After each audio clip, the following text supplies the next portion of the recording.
Will और would के दरमियान क्या फ़र्क है, आज इस पॉइंट को डिफाइन करूंगा। आमतौर पर ये दो मॉडल वर्ब बहुत कॉमन है और बहुत इंपॉर्टेंट है, बहुत जगह पर इस्तेमाल होते हैं।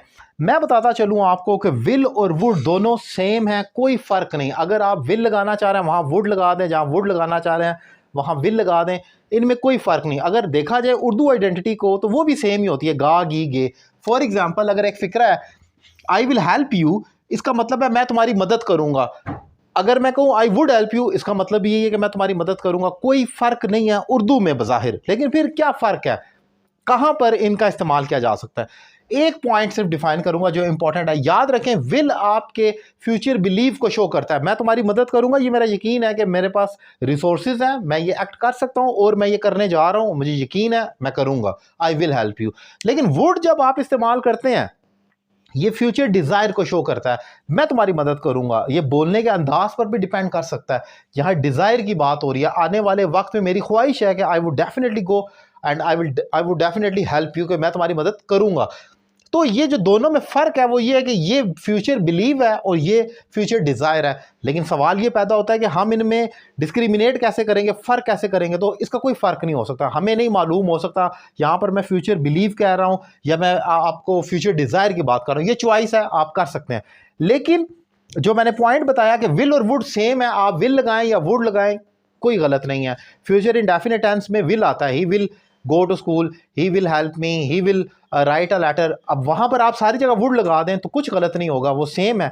लेकिन एक पॉइंट ऐसा है जहां पर आप विल को वुड नहीं कर सकते या वुड को विल नहीं कर सकते, और वो है जब आपने विल का पास्ट बयान करना हो वहां वुड ही आना है, वहां विल नहीं आ सकता। फॉर एग्जाम्पल ही सेड, उसने कहा, हमारा पहला फिक्रा पास्ट हो गया। अब यहां पर that he will not come अगर आप लिखेंगे, यहां पर आप लिख देते कि वो नहीं आएगा, ही विल नॉट कम, तो ये गलत हो जाएगा। यहां पर विल नहीं आना बल्कि उसका पास्ट आना है, क्योंकि पहली क्लॉज पास्ट है, तो he said that he would not come होगा।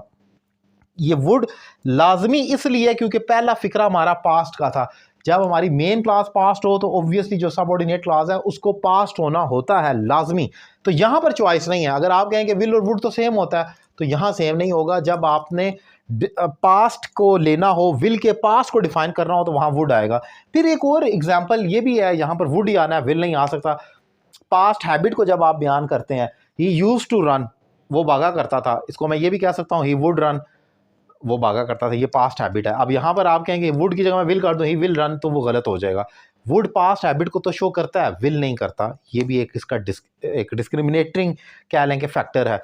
अदरवाइज सेम है, इनमें कोई फर्क नहीं। जहां पर आपको विल कंफ्यूज करे वहां वुड लगा दें, वुड है तो विल लगाएं, क्योंकि हम इसमें चॉइस रखते हैं फ्यूचर डिजायर या बिलीव पर, तो दोनों हो सकते हैं। लेकिन जहां पर ये वाला मामला आ जाए कि आपका पहला फिक्रा पास्ट है, वहां पर फौरन अलर्ट हो जाएंगे, इधर आप विल का कोई चक्कर नहीं, क्योंकि वो एक रूल है कि पहला फिक्रा पास्ट है तो आगे भी पास्ट का ही टेंस आना है जब तक बात मुकम्मल नहीं हो जाती।